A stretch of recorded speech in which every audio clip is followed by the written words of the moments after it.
कहानियों में, कथाओं में जो अधिकांश बातें होती है युद्ध को लेकर, जीत को लेकर, हार को लेकर, वो होती है एक बार जीत गए बात खत्म।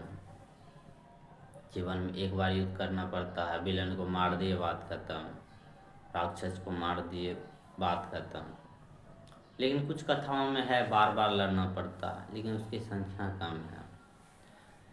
लेकिन हमारे मन में जो पहली छवि बैठी हुई है वो है कि किसी चीज़ को हम एक बार हरा दिए हैं, चाहे वो किसी चीज़ को भी, बात खत्म, अब हम जीत गए। हम तो ये भी धारणा रखते हैं कि सच्चाई का जीत बस एक बार होता है, एक बार सच्चाई जीत गया बात खत्म, या एक बार आदमी अच्छा बन गया बात खत्म। देखते नहीं फिल्म में जो अंतिम भाग होता है कि ये बहुत बुरा था, बहुत बुरा था, बस एक दिन ऐसा ऐसा झलक देखा कि अच्छा बन गया, ऐसा चीज़ देखा अच्छा बन गया। हालांकि घटना घटती है, घट भी सकती है, लेकिन उसके बाद भी कहानी बनती है, उसके बाद भी उसकी कहानी होती है, उसके बाद भी उसका संघर्ष होता है, उसके बाद भी उसकी एक युद्ध होता है, एक विरोध होता है, एक विद्रोह होता है। वो हम सोचते भी नहीं है या उसको हम देखना भी नहीं चाहते हैं, और वो दिखाया भी नहीं जाता है ज़्यादातर मामलों में। तो हमारा भी कहानी वैसा ही है। हम भी चाहते हैं कि एक बार हम अच्छा हो जाए, सच्चा हो जाए, बात खत्म। चूँकि हमारी धारणा सच्चा और अच्छा को वो भी सामाजिक है, और जो बुराई का धारणा वो भी हमारा सामाजिक है, यानी हमारी कल्पना से बना हुआ आया है। कुल मिला के कहे तो हम अपने ही प्रक्षेपण से बनाए हैं, और बेहतर ढंग से बोले तो हमारी अज्ञान से बना है। हम ही अज्ञान है, तो हमसे जो भी बना है वो अज्ञान ही है।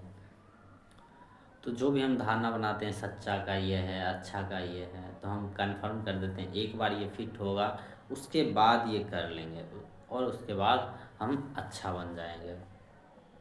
क्योंकि उसका भी एक प्लानिंग होता है हमारे मन में, एक धारणा, एक परिभाषा, एक समय, एक मुहूर्त होता है। चाहे भले मुहूर्त को मानते या ना मानते, या कुछ ना कुछ हम उसमें अपने सिद्धांत को जोड़ देते हैं कि ऐसे करेंगे तो अच्छा हो जाएंगे, और उसको थोड़ा आइडियलाइज कर देते हैं, थोड़ा सा परफेक्शन का चस्का चढ़ा देते हैं, या तो कहीं परफेक्शन का जूसी देते हैं, दे कैचअप चढ़ा देते हैं उस पर कि हाँ इस तरह से परफेक्ट ये एक्शन होगा, ये बिहेव होगा, तभी हम बेटर हैं, तभी हम अच्छा हैं, सच्चा हैं।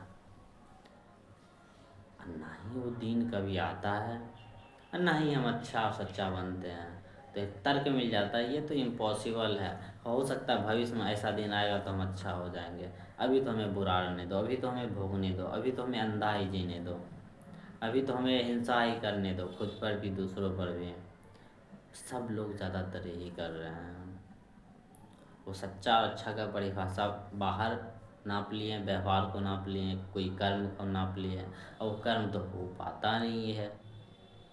अब फिर हम उसी में फंसे रहते हैं। फिर हम कहते हैं अच्छा तो नहीं बन पा रहे हैं, चलो बुरा ही तो बनते हैं, क्योंकि अहंकार को कुछ ना कुछ पहचान चाहिए, ये तय है। अहंकार को कुछ ना कुछ तो पहचान चाहिए ही चाहिए, चाहे वो किसी भी चीज़ का धारणा हो। वो खुद को मक्खी ही क्यों ना साबित करे, बोलेगा हाँ मक्खी है, मक्खी में मेरी ये इस टाइप का कुछ XYZ रहता है, और ये मक्खी हमारा कनेक्शन है। और कनेक्शन का परिभाषा भले वो ना बता पाए, लेकिन कुछ ना कुछ धारणा वो जमा लेगा। आज सबसे पहली जो धारणा वो जमाता है वो है कि हम शरीर हैं। तो कभी तो हम अच्छा बनते नहीं हैं, बन पाएंगे नहीं जिस तरह से हम परिभाषा रचते हैं, और कहते भी एक बार में हो जाएगा। पर असल जीवन में कुछ अलग ही घटना घटती है, कल्पना की छोड़े, मान्यता की छोड़े। असल में अगर तथ्य देखें तो हम भूल जाते कि अहंकार बना है किससे। कि हम जादुओं की कहानियों में बहुत विश्वास करते हैं, तो हमें लगता है आत्मा भी कहीं से आई है, अहंकार भी कहीं से आया है। भले ही हम आत्मा का सही परिभाषा ना जानते हो, आत्मा पर पढ़ी कभी प्रश्न ना उठाए हो, या अहंकार पर भी कभी प्रश्न नहीं उठाए हो, अहंकार निर्मित कैसे हुआ है, अहंकार किसकी औलाद है। ये कई कुछ सिद्धांतिक बात नहीं है, गपशप नहीं है। हम जो कहते रहते हैं मैं ये हूँ मैं वो हूँ, वो सिद्धांत बना ही कहाँ से? वो जो पकड़ है वो कौन है, किस तरह से बना है? उदाहरण के लीजिए, मेरे पास बाल है, खैर अभी तो नहीं है, पर मान लीजिए मेरे पास क्या हाथ है, तो हाथ कैसे बना है? ये जीव विज्ञान से जाके पूछेंगे कि हाथ का विकास कैसे हुआ, तो हमें उत्तर मिल जाएगा। तो पता चलेगा ये शरीर है, शरीर का विकास जीव विज्ञान बता देगा। पर अहंकार कैसे बना है, ये जीव विज्ञान नहीं बता पाएगा।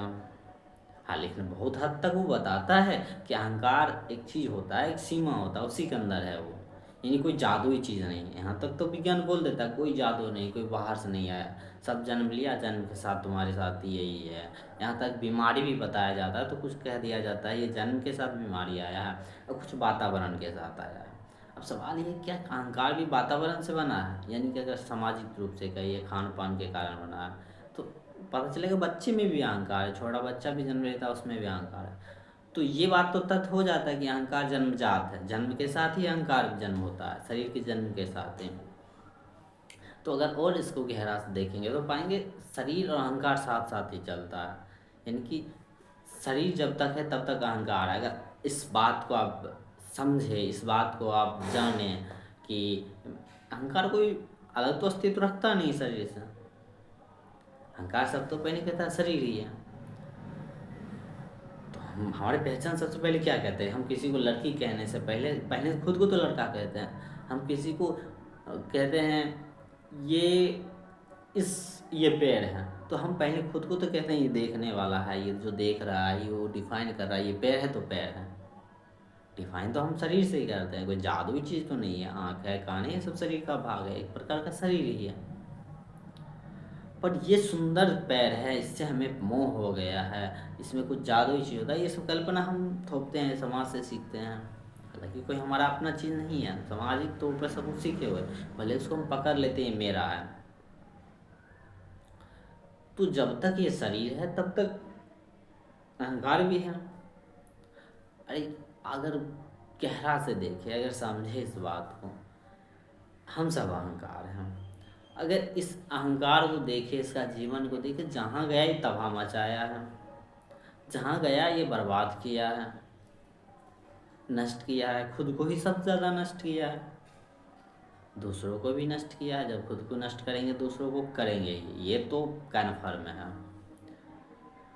अब ये अहंकार तो सभी के साथ ही है। अब सवाल उठे, क्या अहंकार को मिटाया जा सकता है बिना शरीर को? तो पहला ये ढकोसला हो जाएगा आत्महत्या, कि शरीर को नष्ट कर दो।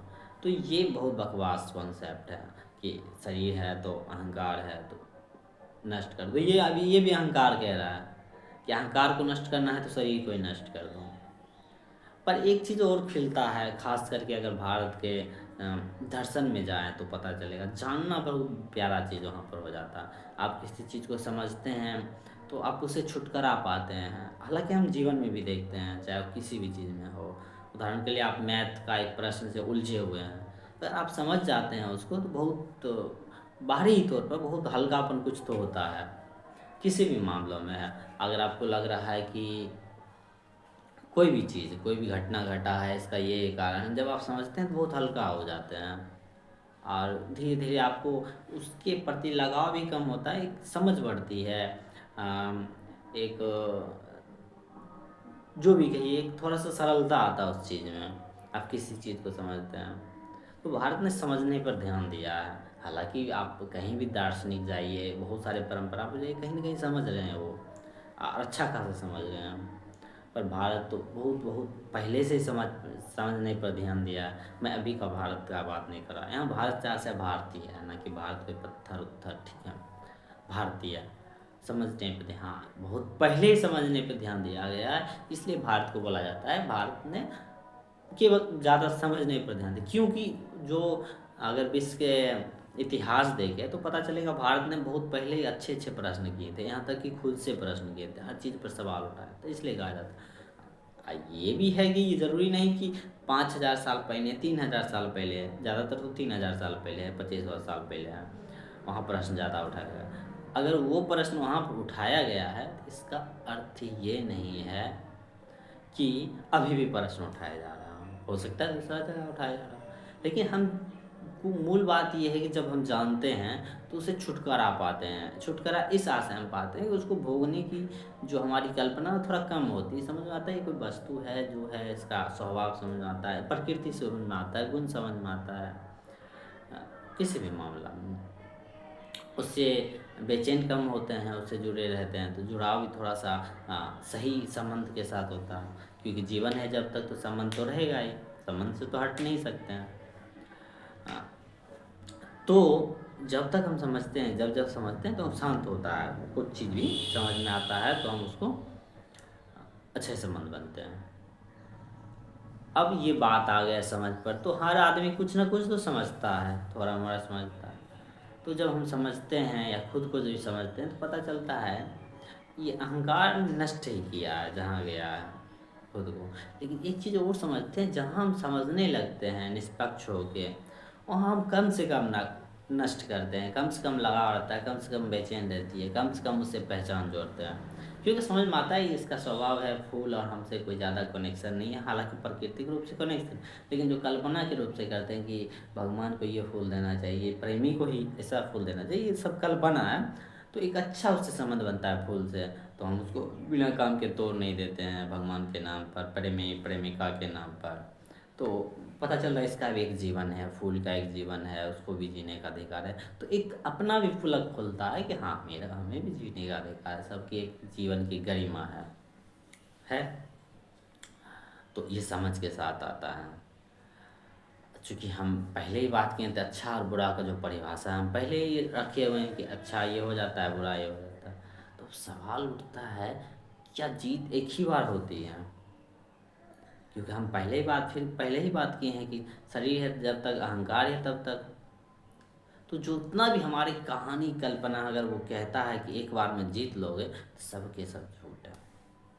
हाँ, अगर उनको कहने का अर्थ कुछ और है, समझाना कुछ और चाह रहे हैं कि तुम जीतो, तुम्हारा जो जब तुम जीतते हो, जब तुम हराते हो झूठ को तब तुम जीत जाते हो, ये बात तथ्य है। लेकिन उतना ही जीत है ये गलत है। हाँ, जीत तो जाते हैं, जब जब झूठ हारता है तब तक सच जीतता है, झूठ को हम ही हराते हैं, तो उस वक्त तो हम जीत जाते हैं, लेकिन वहीं अंतिम बात नहीं होती। हमें सिखाया ही नहीं जाता है या हम सीखते ही नहीं कि प्रतिपल लड़ना है जीवन में। जब तक शरीर है, जब तक हम हैं, जब तक अहंकार है, तब तक लड़ना है। अब ये लड़ाई हम पे निर्भर करता है, हमारी गरिमा पर निर्भर करता है। वो झूठ के साथ जीना है, जिसे हम कहते हैं नरक के साथ जीना है, जो हम अपने जीवन में बना बैठे हैं। या कुछ गरिमा भी होनी चाहिए जीवन की, या खुद से युद्ध करना, लालच के साथ जीना है या ज्ञान के साथ जीना है, या कुछ ज्ञान भी लाना है जीवन में, ये हमारी गरिमा की बात है। ये कोई सिखा नहीं सकता, ये थोड़ा सा इंसान के पास है, ऐसा गरिमा है पहले से ही है, कोई जादू भी नहीं है इसमें। अब चुनाव करना होता है, स्वीकार करना होता है कि हमें कैसे जीना है।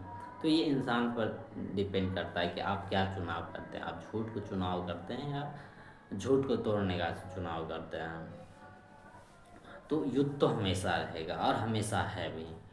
अ, अगर सच्चे से अर्थ में कहें तो युद्ध का आशय ईरान इजराइल नहीं है, यूक्रेन रूस नहीं है, ऐसा नहीं है। युद्ध का आशय है कि जब तक शरीर है तब तक अहंकार है। अहंकार के साथ बहुत सारी वृत्तियाँ आती है, बहुत सारा विक्षिप्तता आती है। उसको आप चुनाव करते हैं या उसको नकारते हैं। नकारना भी एक चुनाव है। हमें लगता है कि किसी चीज़ को नकार दें तो चुनाव नहीं है, नहीं, नकारना सबसे बड़ी चुनाव है। और वो भी आंतरिक रूप से किसी चीज़ को नकारना और झूठ को नकारना बहुत बड़ा चुनाव है। तो हम क्या चुनाव करते हैं?